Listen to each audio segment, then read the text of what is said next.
अगर ये वीडियो आपको पसंद आए तो लाइक करें और शेयर करना मत भूलिए।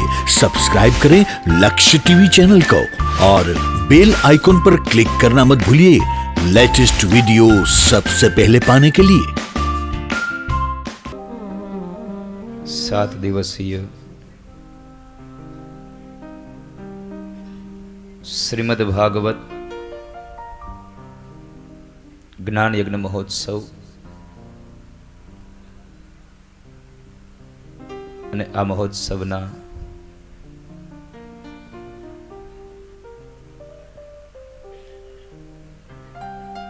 ચોથા દિવસના મંગલ પ્રારંભમાં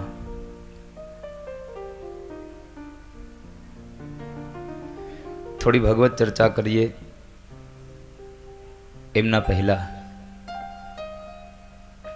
આપણા રોજના ક્રમ અનુસાર प्रार्थना एक पुष्प भगवान ठाकुर जी चरणारविंद में समर्पित करिए।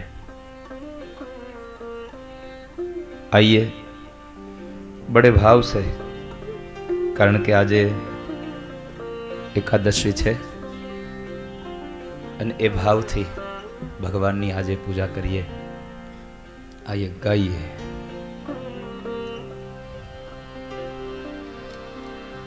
करारविन्देन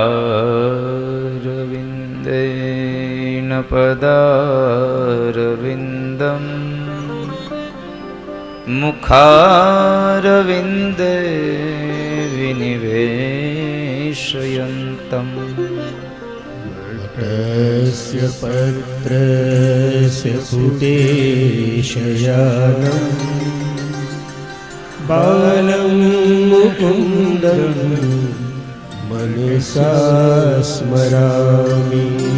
श्री कृष्ण गोविंद हरे मुरारे हे नाथ नारायण वासुदेव। जीवेति भस्मामृतमेतदेव गोविंद धर्माधरेति। विक्रेतु कामा किल गोपकन्या मुरारे पादार्पितचित्तवृत्ति। दर्यादिकं मोहवशादवोच गोविंद धर्माधरेति। गृहे गृहे गोपवधू कदम्बा सर्वे मिलित्वा समवाप्य योगम्। पुण्यानि नामानि पठन्ति नित्यं गोविंद धर्माधरेति। सुखं शयानां निलये निजेपि नामानि विष्णु प्रवदन्ति मर्त्या। ते निश्चितं तन्मयतां व्रजन्ति गोविंद धर्माधरेति। जिह्वे सदैवं भज सुन्दराणि नामानि कृष्णस्य मनोहराणि।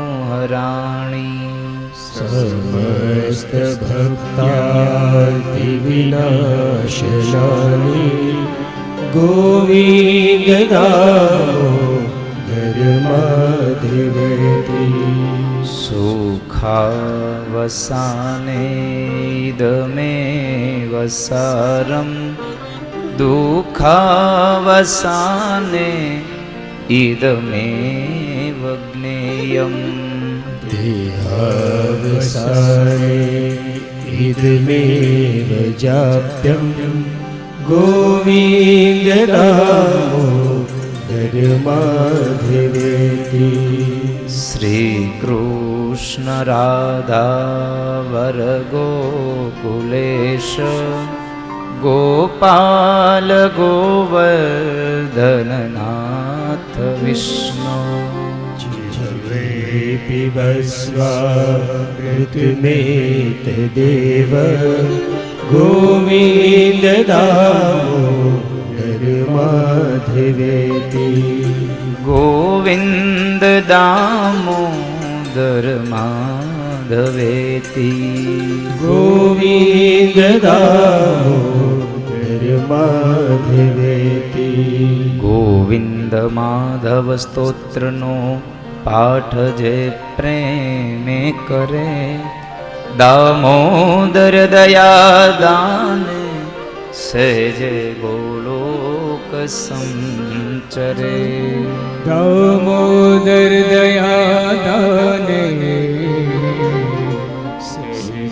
गोलोक संचरे બોલીએ શ્રી બાલકૃષ્ણ ભગવાન की जय શ્રી સુખદેવજી મહારાજ राज की जय શ્રી વ્યાસ ભગવાન की जय શ્રી સરસ્વતી मात की जय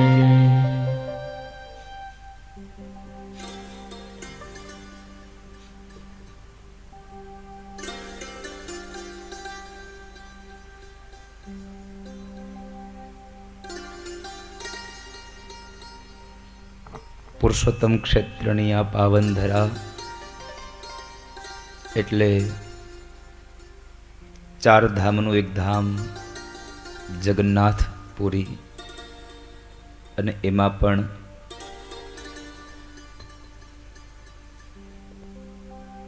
સ્વામિનારાયણ મુખ્ય મંદિરની આ પવિત્ર એવી આ તપસ્થલીમાં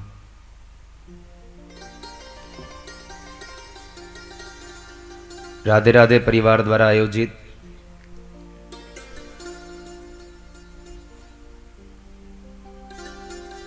સાત દિવસીય શ્રીમદ ભાગવત જ્ઞાન યજ્ઞ મહોત્સવ, અને આ મહોત્સવના ચોથા દિવસમાં ઉપસ્થિત રહેલા તમામ વડીલો, માતાઓ, આમંત્રિત મહેમાનો, લક્ષ ટીવી ચેનલના માધ્યમથી આ કથાનું રસપાન કરી રહેલા તમામ ભાવિક ભક્તોનું હાર્દિક સ્વાગત છે. અને આપ સૌને વ્યાસપીઠ તરફથી જાજા કરીને જય શ્રી કૃષ્ણ, જય સ્વામિનારાયણ.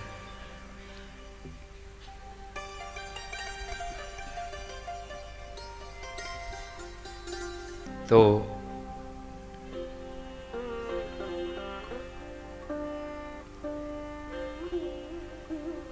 ગઈકાલ આપણે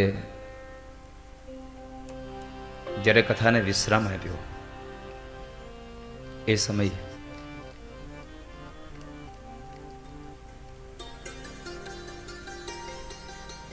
ભગવાન નૃસિંહનું પ્રાગટ્ય થયું. આજે તો બહુ દિવ્ય દિવસ કે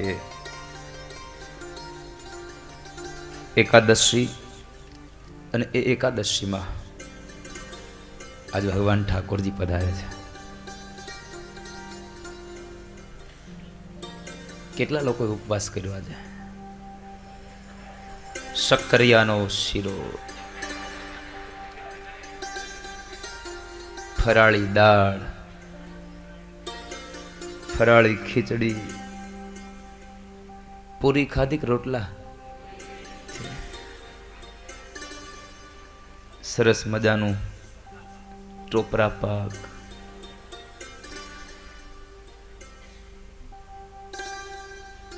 હજી એકાદી વસ્તુ ભૂલાઈ જાય છે. હા, બટેટાની ઓલી વેફર હજી એક ભૂલાઈ જાય છે. ના, શાક બનાવ્યું હતું ફરાળી. હા,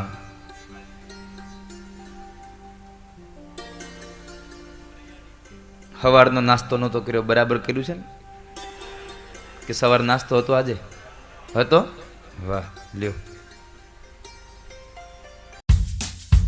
अगर ये वीडियो आपको पसंद आया हो तो लाइक करें और शेयर करना मत भूलिए।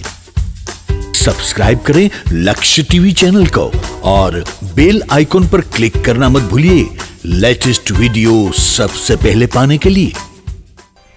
અમને તો એ બાજુ સુગંધી નથી આવી આજે.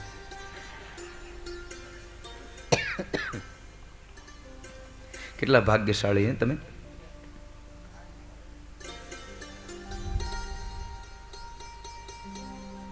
तो आज गई काल में आपने एक कथा कही, भगवान नु नृषि प्रागट्य थयु ने भगवाने हिरण्यकश्यपुने पहला जन्म माथी एनो उद्धार कर्यो.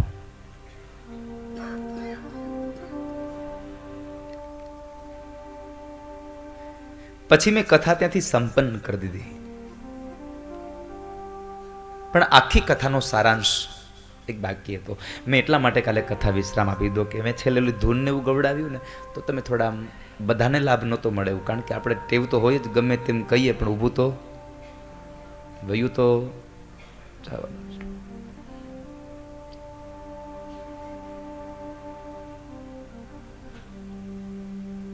સપ્તમ સ્કંદનો એક સારાંશ, બહુ સુંદર ભાવ. બધી જ વાત સંપન્ન થઈ પછી ભગવાન નૃસિંહે પ્રહલાદને કહ્યું, પ્રહલાદ તું માંગ, હું તને શું આપું? હું તારી ભક્તિથી બહુ પ્રસન્ન થયો છું. ભગવાન બહુ ઉદાર છે.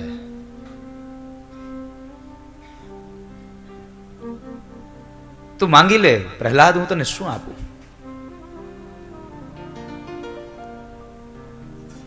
સાચું કેજો, ભગવાન આપણને આવું કહે કે તું માંગી લે, માંગીએ કે ન માંગીએ? છોડીએ. એક માગવાનું કીધું હોય તો બીજું એક તો લટકામ માગીએ. એક નહીં, બે આપો.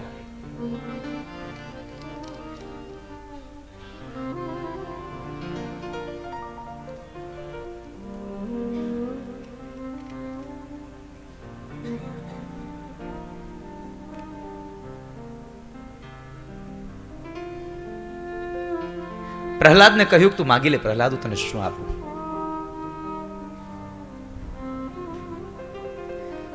પ્રહલાદે શું કીધું છે? પ્રહલાદે ભગવાનને કહ્યું, પ્રભુ મારે કશું ન જોઈએ, મારે કઈ નથી જોઈતું, આપના દર્શન થયા, બહુ થયું. ભગવાને બીજી વાર આગ્રહ કર્યો કે નહીં પ્રહલાદ, તું માગી લે કંઈક, હું તારા પર ખૂબ રાજી થયો છું, તું માગી લે. તારી ભક્તિથી મને પ્રસન્નતા મળી છે અને હું એ જ પ્રસન્નતાના ભાવે તને એમ કહું છું, તું માગી લે. પ્રહલાદે બીજી વાર ભગવાન પાસે હાથ જોડીને કીધું, પ્રભુ મારે કશું નથી જોઈતું. આ તો પરમાત્મા છે, નારાયણ છે.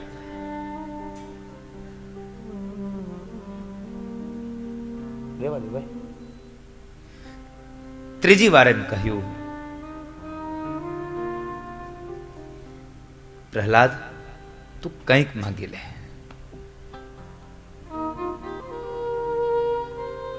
હવે પ્રહલાદે કહ્યું, પ્રભુ, કારણ કે પ્રહલાદ સમજી ગયા ભગવાન પાસે એક વખત ભગવાને મને સામે ચાલીને કહ્યું, મેં ના પાડી.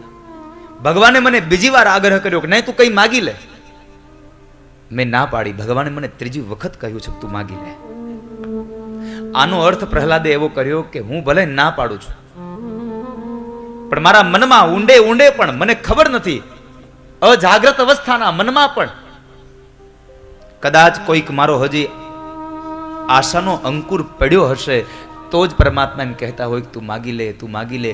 વારંવાર મને માગવાનું કહ્યું એટલે પ્રહલાદે એટલું જ કહ્યું, પ્રભુ તમે વારંવાર મને માગવાનું કહો છો તો એટલું માગું છું કે મારા જીવનમાં કોઈ પણ જગ્યાએ આશાનો એક પણ હજી અંકુર જો પડ્યો હોય તો મૂળ સહિત એને કાઢી અને ઉખેડીને ફેંકી દો. મારા જીવનમાં કોઈ આશા ન રહેવી જોઈએ, મને તૃષ્ણા ન રહેવી જોઈએ. મને આશા ન રહે, મને તૃષ્ણા ન રહે,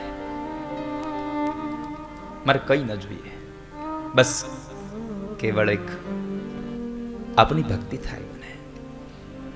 મને આપનું ચિંતન થાય, મને આપની સ્મૃતિ રહે, મારી ગમે તે અવસ્થા હોય હું આપને ભૂલી ન જાઉં.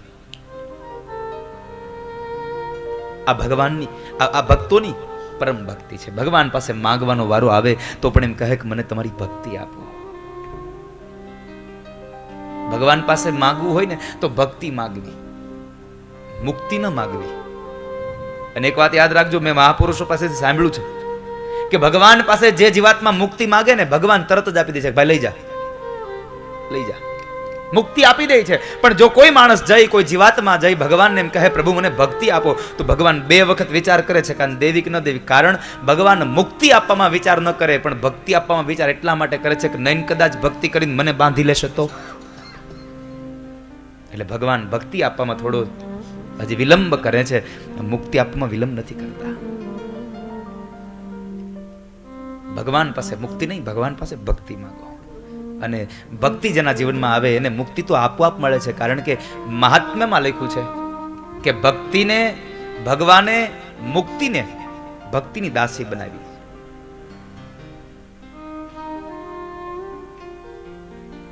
ભગવાને મુક્તિને ભક્તિની દાસી બનાવી છે. એટલે જ્યાં ભક્તિ હોય ત્યાં મુક્તિ હોય ને હોય, એમાં સંશય જ નથી. ભક્તિ કરે એને મુક્તિ મળે જ, એમાં શંકા કરવાનો વિષય જ નથી.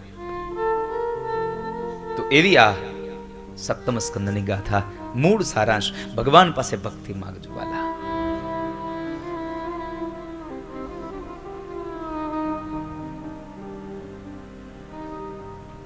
તમારા જીવનના પ્રારંભથી લઈ અને અંત સુધી આપ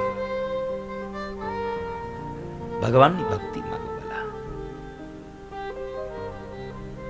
ભગવાનની ભક્તિ તમારામાં થાય, ઈશ્વરમય તમારું જીવન બને. ભક્તિ કરતા છૂટે મારા પ્રાણ, પ્રભુ એવું માંગુ. ભક્તિ કરતા છૂટે મારા પ્રાણ, પ્રભુ એવું માંગુ. ભક્તિ કરતા છૂટે મારા પ્રાણ, પ્રભુ એવું માંગુ. ભક્તિ કરતા છૂટે મારા પ્રાણ, પ્રભુ એવું માંગુ. રહે જન્મો જન્મ તારો સાથ, પ્રભુ એવું માંગુ.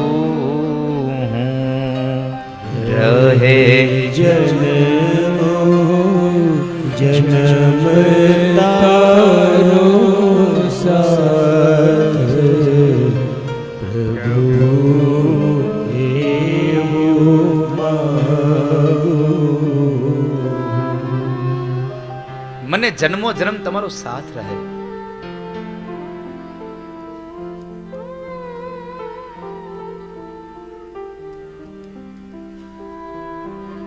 મારી એક અપેક્ષા કે તમારું ભજન થાય મને બસ. અને મારી આ આશા, મારી અપેક્ષા નિષ્ફળ ન બને.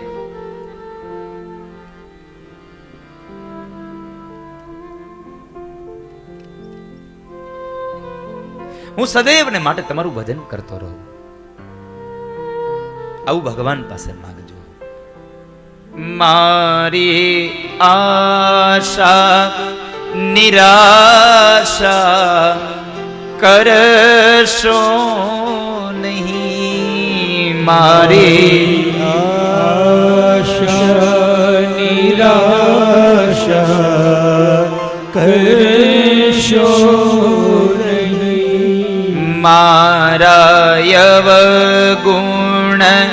હૈયામાં ધરશો નહીં. મારા અવગુણ હૈયામાં ધરશો નહીં.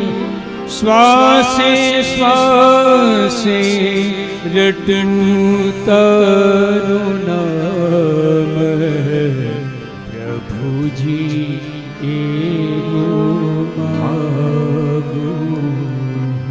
શ્વાસે શ્વાસે રટું તારું નામ પ્રભુ.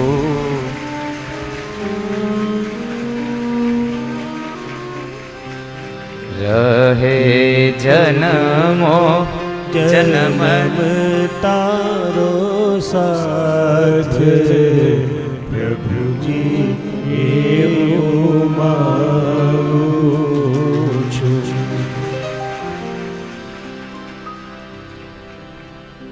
સ્વામિનારાયણ સ્વામિનારાયણ સ્વામિનારાયણ સ્વામિનારાયણ સ્વામિનારાયણ સ્વામિનારાયણ સ્વામિનારાયણ ઓ સ્વામિનારાયણ સ્વામિનારાયણ સ્વામિનારાયણ સ્વામિનારાયણ સ્વામિનારાયણ સ્વામિનારાયણ સ્વામિનારાયણ સ્વામિનારાયણ સ્વામિનારાયણ સ્વામિનારાયણ સ્વામિનારાયણ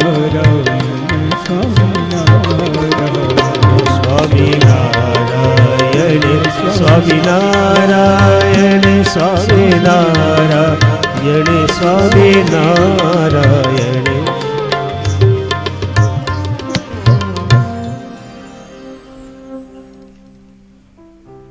ચાર દિવસથી જેની જોતા હતા અમે વાટું જે સ્વામી પધાર્યા. આજ એકાદશીનો દિવસ, જગન્નાથપુરી ધામ અને પૂજ્ય સંતોના દર્શન. ભાગવત એમ કહે છે કે આ દુનિયામાં ભગવત પ્રાપ્તિનું કોઈ શ્રેષ્ઠ સાધન હોય તો એ સંતોનો સંગ છે. સંતોના દર્શન માત્રથી તમામ પાપોનું નષ્ટ થઈ જાય છે, તમામ પાપોમાંથી છૂટી જવાય છે. એક સંત મળે, એક સાધુ મળે, ખૂબ આજે આનંદ છે. આજે સોનામાં સુગંધ ભળી. ઠાકોરજી આવે છે, સંતો પધાર્યા, પૂજ્ય નિત્યસુખ સ્વામી, અમૃત સ્વામી ભગત પધાર્યા છે, સ્વામી પધાર્યા છે. એટલે આજે તો આપણે તો ડબલ ઉત્સવો થયા. અને હવે જેટલા દી બાકી છે એટલા દી રોજ ઉત્સવ છે. હવે રોજ ઉત્સવ, કારણ કે આજે ભગવાન આવે, ભગવાનને લઈને હારે. આમ તો કહેવાય છે કે ભગવાનને કોણ લઈને આવે? સંતો. આ સંતો ભગવાનને લઈને જ આવે. ઠાકોરજી આજે પધારવાના છે તો. અને હવે જ્યાં સુધી ભાગવતજી અહીંથી જાહેર નહીં ત્યાં સુધી ઈ નથી જવાના.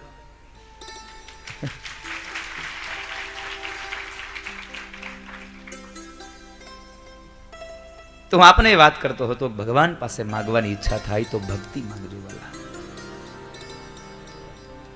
રહે જન્મો જન્મ તારો સાથ પ્રભુજી એવું માંગુ હું. રહે જન્મો જન્મ તારો સાથ પ્રભુજી એવું માગું. પ્રહલાદે ભગવાન પાસે કહ્યું, પ્રભુ મારા જીવનમાં કોઈ આશાનો હજી એક અંકુર પડ્યો હોય તો એને મૂળમાંથી ઉખેડીને તમે નાખી દો. મારા જીવનમાં કોઈ આશા અને તૃષ્ણા ન રહેવી જોઈએ. મને બસ કેવળ આપનું ભજન થાય, તમારી ભક્તિ થાય, આનાથી વિશેષ મારે બીજું કંઈ ન જોઈએ. એ સપ્તમ સ્કંદની કથા ગઈકાલ આપણે ભગવાન નૃસિંહનું પ્રાગટ્ય થયું એ કથા સાંભળી. આજ અષ્ટમ સ્કંદ. અષ્ટમ સ્કંદ એટલે ભગવાનનું મન્વંતર લીલા છે. અષ્ટમ સ્કંદ ભગવાનની મન્વંતર લીલાઓની ગાથા છે.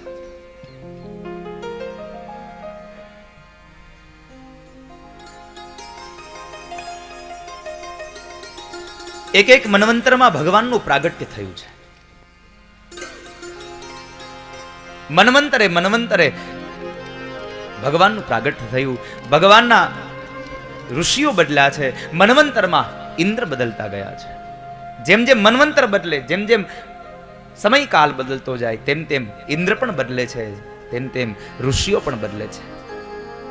ભગવાનનો અવતાર પણ થતો જાય છે. એક મન્વંતરમાં ભગવાનનો અવતાર, બીજા મન્વંતરમાં બીજા ભગવાનનો અવતાર. એ ભગવાનની લીલાઓ થાય છે. કેટલા મન્વંતર છે? તમે તો લોકોએ કેટલી કથાઓ સાંભળી નાખી છે. કેટલા મન્વંતર છે? સુઈ ગયા કે જાગો છો? કેટલા મન્વંતર છે? 14 મન્વંતરની કથા છે. 14 મન્વંતરની ગાથા છે.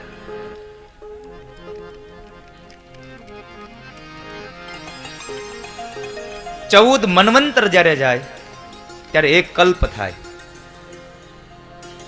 અને એક કલ્પ જેનો જ્યારે સમય જ્યારે વ્યતીત થાય ને ત્યારે બ્રહ્માજીનો એક દિવસ થાય. આ દેવતાઈ વર્ષની યાદી છે. આ દેવતાઈ વર્ષ છે. 14 મન્વંતર, એક કલ્પ, બ્રહ્માનો એક દિવસ.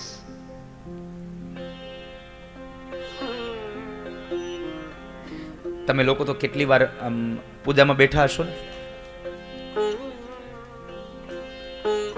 પૂજામાં બેઠા છો ને તો કોઈને ખબર છે આ કેટલામું મન્વંતર ચાલે છે? કેટલામું મન્વંતર ચાલે છે? એ બધું તમે યાદ રાખો. અમે શું કામ રાખીએ? અને એ બધું અમને યાદ હોય ત્યાં જગન્નાથપુરી આવી શું કામ તમારી કથામાં? સીધી વાત છે. અમે તો અહીંયા આનંદ કરવા આવ્યા છીએ. શું કરવા આવ્યા છે આપણે અહીંયા? શું કરવા આવ્યા છે? મજા કરવા? શું કરવા આવ્યા છીએ? આનંદ કરવા. મજામાં અને આનંદમાં બહુ તફાવત છે. મજા કરવી હોય તો અહીંયા ન આવે, તો ગોવા જવું પડે, વિદેશોમાં જવું પડે. સ્વામી હજી લંડન થી આયલા આવે છે, પણ એ ત્યાં મજા કરવા નતા ગયા, ત્યાં પાછા આનંદ કરવા ગયા હતા. કારણ કે પરમાત્માની ગાથામાં જે મળે એને આનંદ કહેવાય, અને અન્યત્ર તમને જે કાંઈ મળે એને મજા કહેવાય. સાહેબ, પરમાત્માની આ અલૌકિક ગાથામાં જે મળે એ આનંદ છે.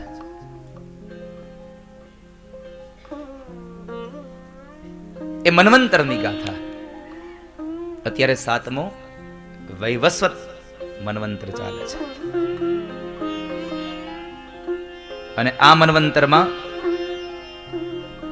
અત્યારનો ઇન્દ્ર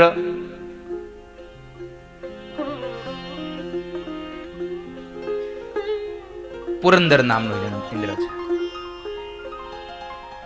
આ મન્વંતરમાં પુરંદર નામનો એક ઇન્દ્ર ચાલે. 7 ઋષિઓ છે, જે સપ્તર્ષિઓ આપણે કહીએ છીએ ને, એ 7 ઋષિઓ કશ્યપ, અત્રિ, વશિષ્ઠ, વિશ્વામિત્ર, ગૌતમ અને જમદગ્નિ અને છેલ્લે ભરદ્વાજ. આ સપ્તર્ષિઓ છે. 7 ઋષિઓ ઇન્દ્ર. મેં હમણાં કહ્યું મન્વંતરે ઇન્દ્ર બદલે છે. મન્વંતરે સપ્તર્ષિઓ બદલતા જાય છે. 14 મન્વંતરો બતાવ્યા. એમાં આ વૈવસ્વત મન્વંતર ચાલે 7મો. પણ આ તો 7મો મન્વંતર છે. પણ મારે તમને જે કથા કહેવા લઈ જવા છે, એક કથા હજી બાકી છે. ચોથા મન્વંતરની, તામસ નામના મન્વંતરની. ઉત્તમનો ભાઈ તામસ. ઉત્તમ એટલે 3જો મન્વંતર, અને ચોથો મન્વંતર એટલે તામસ. 14 મન્વંતરો છે. જરા યાદ રાખજો ક્યાં મન્વંતરો. હું તમને એકવાર યાદી કરાવી દઉં. આજે બધું તમારા માટે લઈને આવ્યો છું. પેલો મન્વંતર છે સ્વયંભૂ મન્વંતર. બીજો સ્વારોચિષ મન્વંતર. ત્રીજો ઉત્તમ મન્વંતર, ત્યારબાદ ચોથો તામસ મન્વંતર, પાંચમો રૈવત મન્વંતર, છઠ્ઠો ચાક્ષુષ મન્વંતર, સાતમો જે અત્યારે ચાલે છે વૈવસ્વત મન્વંતર, આઠમો હવે જે થવાનો છે એ સાવરણી મન્વંતર, નવમો દક્ષ સાવરણી મન્વંતર, દસમો બ્રહ્મ સાવરણી મન્વંતર, 11મો ધર્મ સાવરણી મન્વંતર, 12મો રુદ્ર સાવરણી મન્વંતર, 13મો દેવ સાવરણી મન્વંતર અને 14મો ઇન્દ્ર સાવરણી મન્વંતર. આ 14 મન્વંતરોની ગાથા છે. હવે બ્રહ્માજીની એક દિવસની આયુષ્ય અને દિવસ જુઓ, રાત્રિ તો પાછી અલગ. એક કલ્પનો સમય વ્યતીત થાય ત્યારે બ્રહ્માની એક બ્રહ્માનો એક દિવસ થાય. તો હવે 14 મનુઓ જાય ત્યારે આપણને આ બ્રહ્માજીની આવરદા એક કલ્પ થાય. તો હવે મનુની આવરદા કેટલી ખબર પડવી જોઈએ ને આપણને, કે ભાઈ 14 મન્વંતરો જાય ત્યારે એક કલ્પ થાય, ત્યારે બ્રહ્માજીનો એક દિવસ થતો હોય, તો આ મન્વંતરની એક મન્વંતરની આવરદા કેટલી? કેટલા લોકો પાસે મોબાઈલ છે? કેટલા લોકો પાસે મોબાઈલ છે? મોબાઈલ કેટલા પાસે છે? જેની પાસે હાથ ઊંચો કરો, ખોટું બોલે ને એમાં કેલ્ક્યુલેટર કાઢો, આંકડો થોડોક મોટો આવશે. મનુનું આયુષ્ય કેટલું તમે સાંભળજો. બ્રહ્માના 50 વર્ષ વ્યતી ગયા છે, 51 વર્ષ ચાલે છે. તમને એમ થશે કે આ પૃથ્વી કેટલા આટલા બધા સમયથી છે, આટલો મોટો કાળ? હા,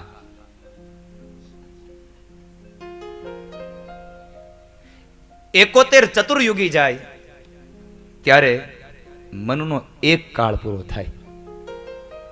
71 ચતુર્યુગી,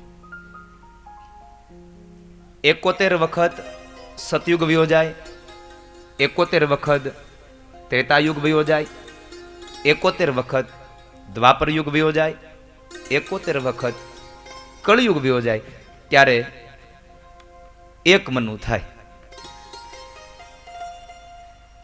તો એક મનુની આવરદા કેટલી થઈ?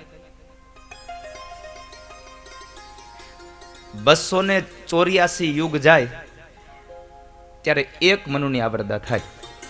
આવા 14 મનુ જાય તે એક કલ્પ થાય ને તે બ્રહ્માનો એક દિવસ થાય. હવે એક યુગની પાછી આવરદા નોખી છે. એક યુગની પણ આવરદા નોખી છે. હજી એમાં આપણો આ કલી એટલે 28મો કલી ચાલે છે. અષ્ટાવિંશતિ તો મેં કહી, 28મો કલી ચાલે છે. 28 સતયુગ ગયા, 28 ત્રેતા, 28 દ્વાપર, 27 કલી ગયા, 28મો કલી ચાલે છે. હવે આવે 29મો સતયુગ આવશે પાછો. આ 4 યુગોની અલગ અલગ આવરદા છે, પણ એ યુગોની આવરદા હું તમને બતાવીશ. પણ અહીંયાની ભીમાસરની કથા બધું અહીંયા દીધું તમને, પછી એમાં મજા ન આવે ને. બધું આઈના ન આવતો, અને કાં તો રામેશ્વરની કથામાં દીધું. બરાબર ને સ્વામી? તો તમે આવશો?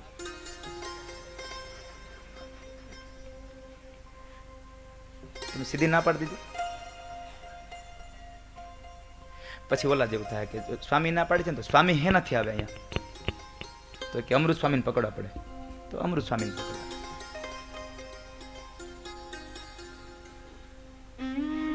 આ 14 મન્વંતરોની ગાથા, એમાં મન્વંતર લીલાઓમાં આ દુનિયા આખી છે ભગવાનને આધીન છે. વાલા, ઈશ્વરોને આધીન આ દુનિયા. મંત્રથી ભગવાનનું યજન થતું રહ્યા આ મન્વંતરોમાં, તો પરમાત્મા મળે. અને આખી દુનિયા ઈશ્વરને આધીન. એટલે અહીંયા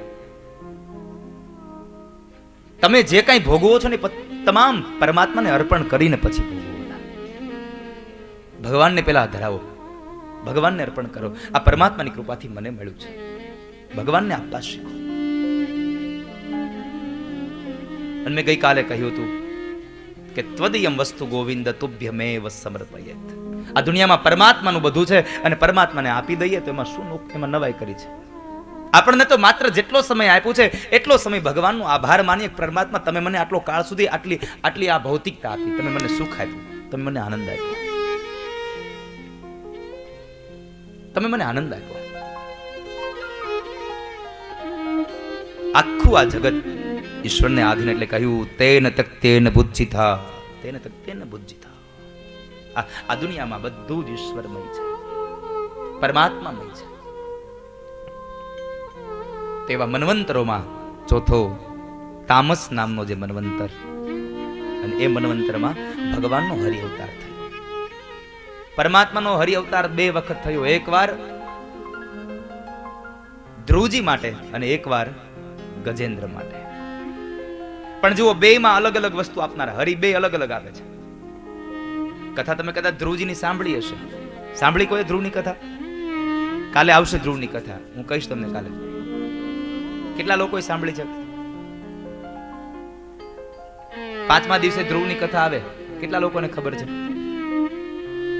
જેને જેને ધ્રુવની કથા 5મા દિવસે સાંભળીને હાથ ઊંચો કરો જરા. આવતીકાલે આપણે કથા આવશે ધ્રુવની. બાકી કોઈ સાંભળતા જ નથી કથા?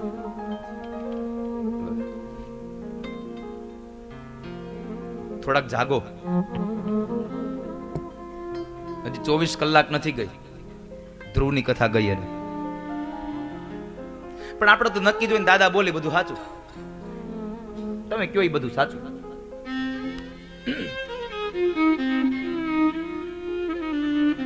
ગઈકાલે મેં ધ્રુવની ગાથા કરી. ભગવાને શું આપ્યું એને?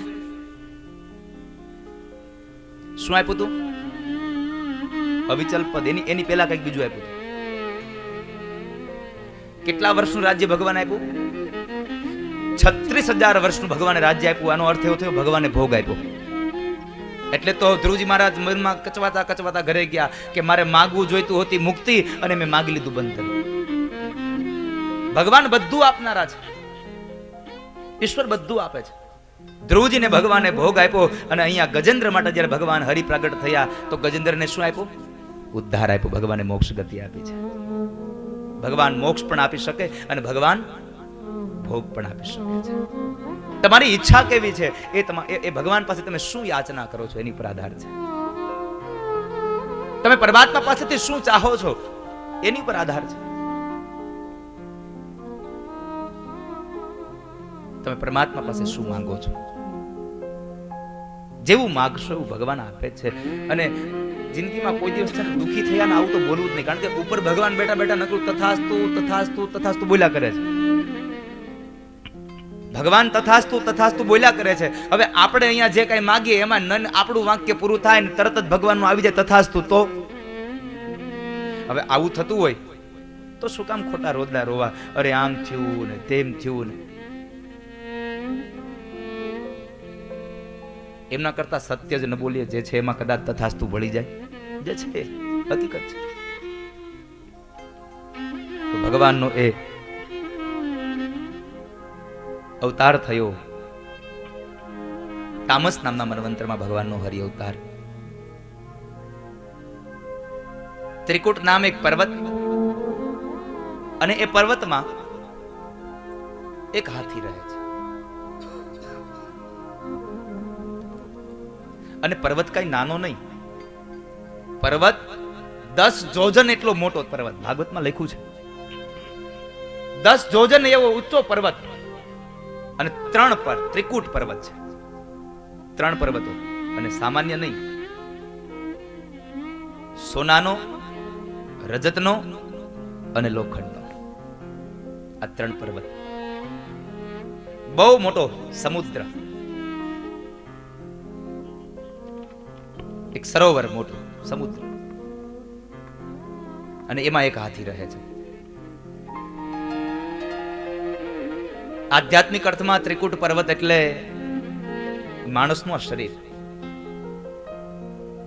સત્વગુણ, રજોગુણ અને તમોગુણનું બનેલું આ શરીર, પ્રાકૃત શરીર. ક્રમશઃ તમે જોશો ને તો એક પછી એકની કિંમત વધતી જાય. તમે જુઓ 3 ત્રિકુટ પર્વત મેં તમને કહ્યા: સોનાનો, ચાંદીનો અને લોખંડનો. આ દુનિયામાં સૌથી ઓછામાં ઓછી કિંમત કોની? મેં 3 વચ્ચે ધાતુ બતાવી, એમાં સૌથી ઓછી કિંમત કોની? લોખંડની. લોખંડ એ તમ છે, તમો ગુણ છે. ત્યાર પછી એનાથી વધારે કિંમત કોની? ચાંદી. ચાંદી એ રજોગુણ છે. અને સૌથી વધારે મોંઘું સોનું. એ સોનું એ સત્વગુણ છે. સત્વગુણની કિંમત વધારે હોય આ દુનિયામાં. સત્વગુણ વધારે મોંઘો છે એટલે સોનું થયું હોય. રજોગુણ ને તમોગુણ તો મળ્યા જ કરે, પણ સત્વગુણ બહુ ઓછો હોય છે ને સત્વગુણને દબાવી દે છે. કોણ?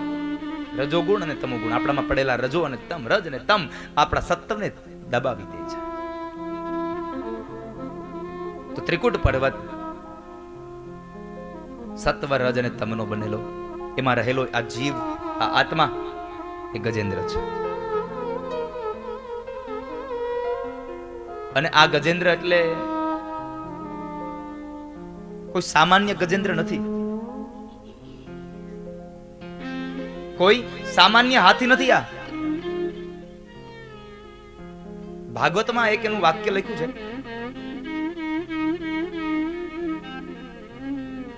કે આ હાથી જ્યારે જંગલમાં નીકળતો ને તો આ હાથીથી જંગલના બીજા પશુઓ એટલે કે સિંહ, દીપડા, વાઘ, અન્ય જંગલી જનાવરો હાથીને આવતો જોઈ જાય એટલે દિશાઓમાં ભાગી જાય.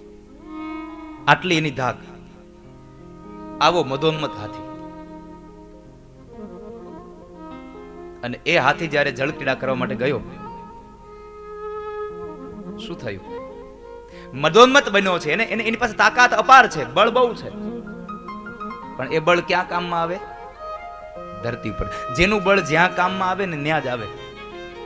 હવે તમે ડોક્ટરને એમ કહો કે હાલો તો એક કોર્ટમાં કેસ લડી ગયો તો એનું શું કામ? એની કલમ ત્યાં ચાલે? ન ચાલે. એને તો કોઈ કેમ કહે કે સાહેબ આને તાવ આવ્યો છે, દવા લખી જો, તરત ચાલે. જેનું બળ જ્યાં ચાલે ત્યાં જ ચાલે, બીજે ન ચાલે, અન્યથા ન ચાલે. હાથીનું બળ આ ધરતી પર ચાલે, હાથીનું બળ જળમાં ન ચાલે. આટલો મહાકાય હાથી જળમાં આવ્યો, મદોન્મત બન્યો. આ સરોવર એટલે સંસાર. અને સંસારમાં જ્યારે જીવાત્મા આવે છે ત્યારે આ ભૌતિકતાની અંદર એટલો ડૂબી જાય છે, એટલો મદોન્મત બની જાય છે કે પોતે ભૂલી જાય છે કે આ જ સરોવરમાં કાળ રહે છે. અને કાળ જ્યારે મારો પગ પકડશે પછી અને મને કોઈ નહીં છોડાવી શકે. પછી મને કોણ છોડાવી શકશે? જ્યારે કાળ મારો પગ પકડી લેશે. અહીંયા બન્યું પણ એવું. અનેક હાથીઓ હતા, અનેક હાથણીઓ હારી હતી, અનેક બચ્ચાઓ એની સાથે હતા અને જળક્રીડા કરતા જલપાન કર્યું અને પછી પોતાની સૂંઢ વડે પાણી ભરાવી અને એકબીજાને જ્યારે ભીંજવે છે એ ભીંજવામાં એટલો મદોન્મત બની ગયો, તન્મય બની ગયો, ભૂલી ગયો કે આમાં એક મગર રહે, જો મગર મને પકડી લેશે તો હું નહીં નીકળી શકું બહાર. અને એમાં બરાબર મોટા મહાકાય એવા મગરે આવી અને હાથીનો પગ પકડ્યો છે. મહાપુરુષો એમ કહે છે કે કાળ સૌથી પેલો પગ પકડે. તમે જુઓ, દશમ સ્કંદમાં ભગવાન કૃષ્ણએ અને દાઉજી મહારાજે મંચ ઉપર ચડ્યા અને પેલા કંસને મારવા માટે ભગવાને શું પકડ્યું? એનું પેલું પગ પકડ્યા અને એને નીચે પછાડ્યો. અજામિલ સૂતો હતો, એમના દૂતો આવ્યા, શું પકડ્યું? પગ પકડ્યા છે. કાળ પેલો પગ પકડે છે. અહીંયા પણ એવું જ બન્યું. મગર એ કાળ છે.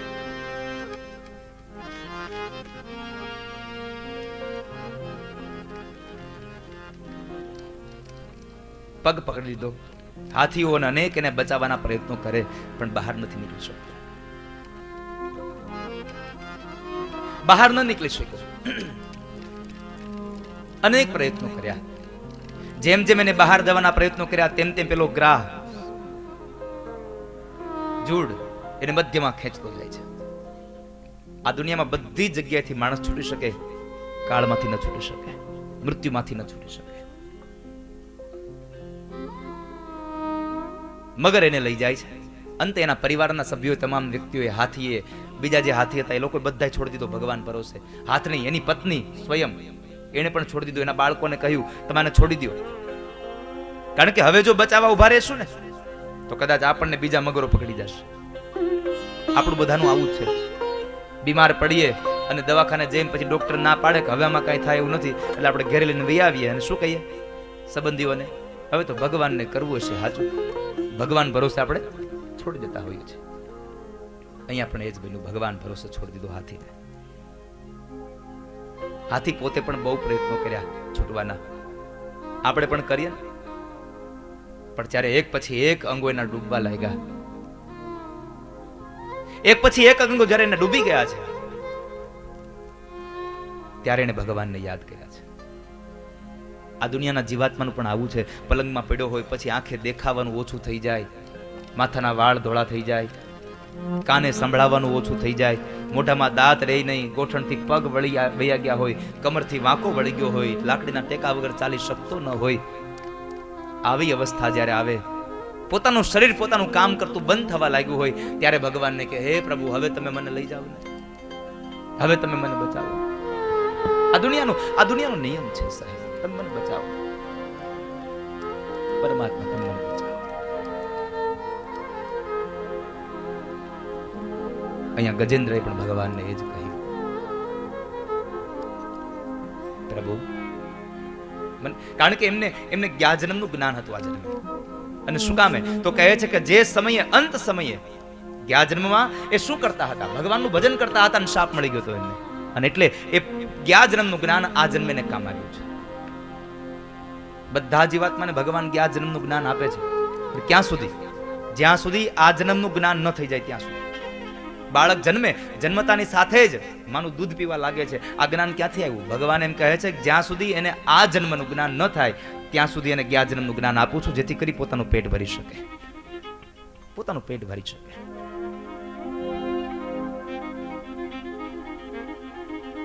જ્ઞાજન્મનું જ્ઞાન છે. તો એ જ્ઞાજન્મના જ્ઞાનને લઈ અને ભગવાનને એને પ્રાર્થના કરી છે. ગજેન્દ્રની પ્રાર્થના બહુ અદ્ભુત છે ભાગવતમાં. અને જો કે ભાગવતની તો એક એક પ્રાર્થનાઓ, બધી જ પ્રાર્થનાઓ, જેણે પ્રાર્થના કરી બધી જ પ્રાર્થનાઓ સુંદર જ હોય વાલા, કારણ કે પ્રાર્થના ભગવાનની છે. ઓમ નમો ભગવતે તસ્મે યત એતચ્ચિદાત્મકં પુરુષાયાદિ બીજાય પરેશાય વિધિમહિ યસ્મિન્નિદં યતશ્ચેદં યેનેદં યઈદં સ્વયં યોસ્માत् પરસ્માચ્ પરસ્તં પ્રપદ્યે સ્વયં ભુવં યોસ્માत् પરસ્માચ્ પરસ તમ પ્રપદ્યે સ્વયં ભુવં. પ્રભુ આપને પ્રણામ કરું છું.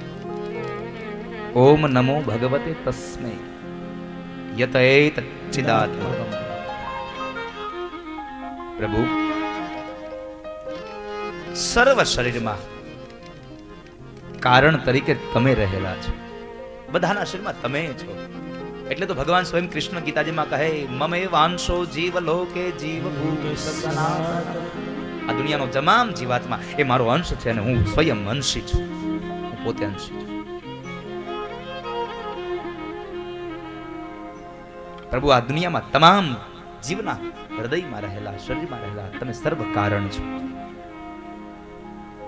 એવા તમામ કારણના મૂળ રૂપને હું નમસ્કાર કરું છું. વળી જગતને ચૈતન્યમય કરનાર ભગવાનનું હું ધ્યાન ધરું છું. તમે એનું ધ્યાન કરીએ.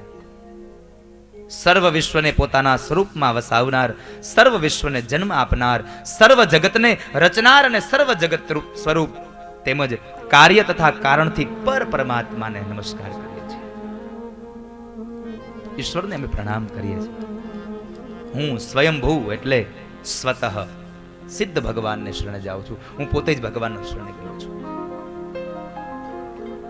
પરમાત્માની પ્રાર્થના કરે છે, ઈશ્વરની પ્રાર્થના કરે.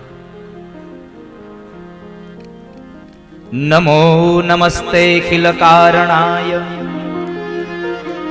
નિષ્કારણાય અદ્ભુત કારણાય સર્વાગમામ્નાય મહાર્ણવાય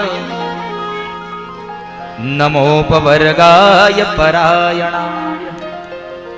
નમોપવર્ગાય. નમો નમસ્તે ખિલ કારણાય. અખિલ કારણ છે ભગવાન. તમે સૌનું મૂળ છો, મૂળ કારણ છો પ્રભુ. ભગવાનને કેવી પ્રાર્થના કરી? કહે છે પ્રભુ તમે આ દુનિયાના તમામના મૂળ કારણ છો, પણ તમારું કોઈ કારણ નથી. આ દુનિયાના તમે કારણ છો, પણ તમારું કોઈ કારણ નથી. નમો નમસ્તે ખિલ કારણાય નિષ્કારણાય અદ્ભુત કારણાય. અદ્ભુત કારણ પ્રભુ. કદાચ તમારું કોઈ કારણ નથી જ, અને છતાં પણ તમારું જો કારણ હોય તો એ કારણમાં તમોને કોઈ વિકાર કે તમારું કોઈ પરિણામ નથી સાહેબ. પરમાત્માને એના પોતાના કારણમાં કોઈ વિકાર નથી. અને મેં આ વાત કદાચ આગળ તમને કહી હતી, નહીં યાદ હોય એટલે ફરીવાર તમને યાદ કરાવી દઉં. ભગવાને 3 વસ્તુ કરી. શું કર્યું? ભગવાનનું 3 કાર્ય છે: ઉત્પત્તિ, સ્થિતિ અને લય. આ દુનિયાનું સર્જન કરવું, એનું પાલન કરવું અને અંતે એનો સંહાર કરવો. આ 3 કાર્યો ભગવાનના છે. એટલે અહીંયા કહ્યું પ્રભુ તમારું કોઈ કારણ નથી જ, અને છતાં પણ જો કારણ હોય તો એમાં તમને વિકાર નથી, તમારું પરિણામ પણ નથી. એમાં તો ભગવાનને કશું જ નથી. મેં તમને કહ્યું હતું દુનિયાનું સર્જન કરે છે, એમાં ભગવાનને મોહ નથી. આપણે આપણું એક સારું મકાન બનાવીએ ને તો પછી મોહ થાય, આ મકાન મારું છે, આ ગાડી મારી છે, આ બંગલો મારો છે, આ સંપદા મારી છે, આપણને મોહ થાય. ભગવાન આ દુનિયામાં કોઈ જગ્યાએ મોહ નથી. અને જો એને મોહ હોત ને તો સોનાની દ્વારિકાને સમુદ્રમાં ભેળવી ન દીધી હોત, એને સમુદ્રમાં ડૂબાડી ન દીધી હોત. એને સંપદાનો મોહ જ નથી, આ દુનિયાની વૈભવનો કોઈ મોહ નથી. બીજી વાત, આ દુનિયાનું પાલન કરે છે છતાં એને કોઈ અભિમાન નથી. આપણે 5 જણાનું પરિવાર હકાવતા હોય ને તો આપણને થાય એ તો હું કમાઉં છું ને એટલે મારો પરિવાર હાલે છે. આપણને અહંકાર જાગે છે. ભગવાનને અહંકાર લેશ માત્ર નથી. છેલ્લી ત્રીજી વાત, આપણા પરિવારમાંથી કોઈનું પણ દૂરના સગાનું પણ જો મૃત્યુ થાય તો પણ આપણને એક દુઃખ લાગે છે કે અમારો એક સંબંધી ગયો, અમારો એક વ્યક્તિ ગયો. પરમાત્માને આ દુનિયામાં કેટલા પણ જીવાત્મા મૃત્યુ પામે છતાં એનો કોઈ શોક નથી. એટલે પરમાત્માનું કારણ છે જ નહીં, અને છતાં પણ કારણ છે તો પરમાત્મામાં તમને નથી વિકાર, નથી તમારો કોઈ પરિણામ, તમને કશું જ થતું, નથી થતો મોહ, નથી થતું અભિમાન, કે નથી થતો તમને કોઈ શોક. એટલે તમે અકારણ છો. તમે કારણ છો.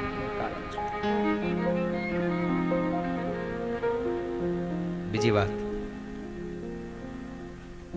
તમારું અકારણ, તમને વિકાર નથી, તમારું પરિણામ નથી. એનું મૂળ કારણ છે સર્વાગમામ્નાય મહાર્ણવાય. સર્વાગમામ્નાય મહાર્ણવાય. પ્રભુ આ દુનિયાના જેટલા પણ શાસ્ત્રો છે ને એ તમારો સાર છે, એ મૂળ તમારા છે, તમારામાંથી ઉત્પન્ન થયેલા છે. જેમ નદી વહે છે, નદી સતત વહેતી રહે, પણ એનું એક જ માત્ર લક્ષ્ય હોય છે, ક્યાં? સમુદ્રમાં ભળી જવાનું. એમ આપણે પણ નદી પાસેથી એક જ શીખવાનું છે, સતત ચાલતું રહેવું, પણ ક્યાં? પરમાત્માની ઓર, પરમાત્માની ઓર, પરમાત્માની ઓર.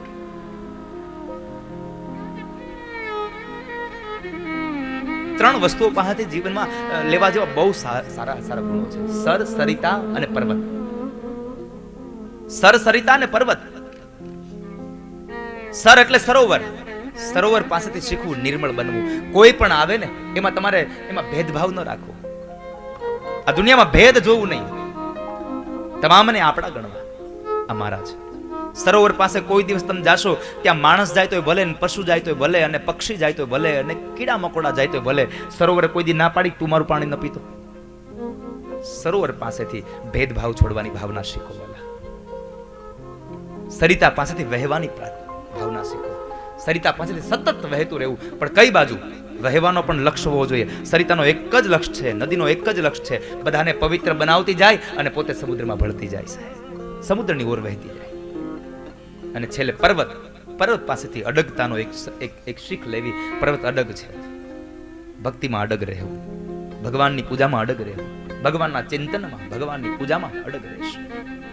સરિતા અને આ પર્વત ત્રણ પાસેથી સિદ્ધો લેવા. અહીંયા કહ્યું સર્વગમામ્નાય મહારણવાય. પ્રભુ સર્વ શાસ્ત્રોનો સાર તમે છો, તાત્પર્ય તમે છો, તમે જ મૂળ તાત્પર્ય શાસ્ત્રોનો. આ ગજેન્દ્ર ભગવાનને કહે છો હાથીના રૂપમાં.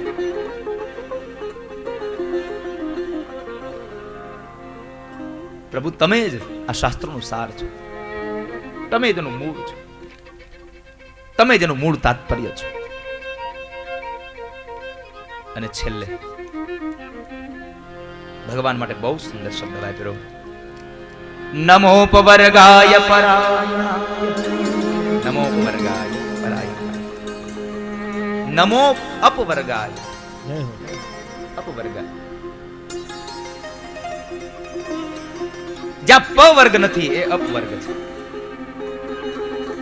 બે ધામમાં ફેર છે, સ્વર્ગમાં અને વૈકુંઠમાં બેમાં ફેર છે. સ્વર્ગમાં અને વૈકુંઠમાં ફેર છે. જ્યાં પ વર્ગ ન હોય એને અપવર્ગ કહેવાય. નમોપવર્ગાય પરાયણાય. અપવર્ગ પરાયણ છો આપ. સંસ્કૃતમાં ગુરુજી એમને કહેતા કે વ્યાકરણની ભાષામાં વર્ગ આવે અને એ વર્ગોમાં આપણે ક ખ ગ ઘ ચ છ જ જ આવી બારાક્ષરી આપણી આવે કક્કવ. એમાં અમારે વ્યાકરણમાં ગુરુજી એવું મને કહેતા કે વર્ગ આવે, 5 વર્ગો. અને એ 5 વર્ગોમાં એમાં જે પ વર્ગ છે એ પ વર્ગ જ્યાં ન હોય તેને અપવર્ગ કહેવાય. 5 વર્ગોમાં કોણ? તો કઈ પ ફ બ ભ અને મ, હોઠથી બોલાનાર. આ હોષ્ઠ શબ્દો છે બધા. હોષ્ઠ શબ્દમાં ખબર પડે ને, હોઠથી બોલાય. પ બોલો તો 2 હોઠ ભેગા ન કરતા. બોલો પ. ફ બોલો, 2 હોઠ ભેગા ન થવા જોઈએ. બોલો તો.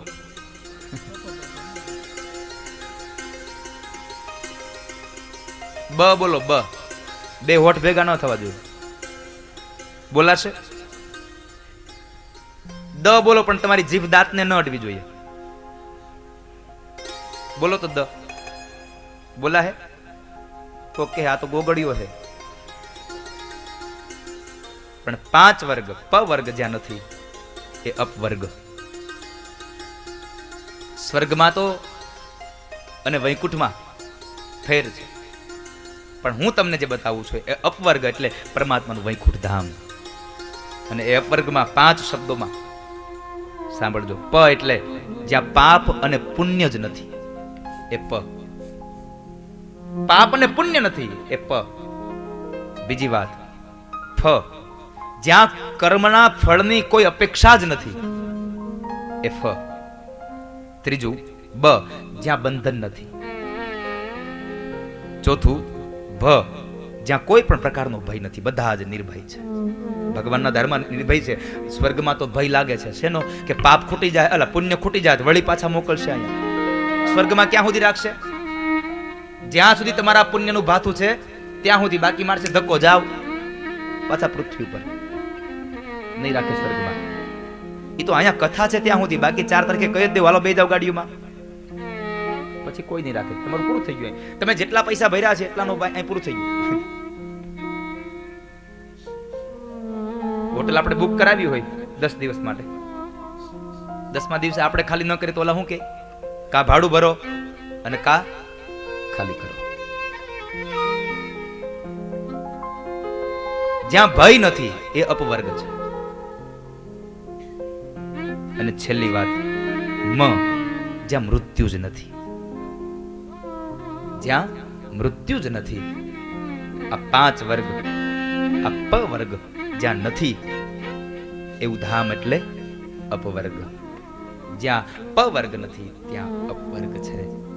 સ્વર્ગ અને વૈકુંઠમાં બેઉમાં બહુ તફાવત છે. ભગવાન મોક્ષને આપનાર છે એવું ધામ એટલે પરમાત્માનું મૂળ વૈકુંઠ ધામ.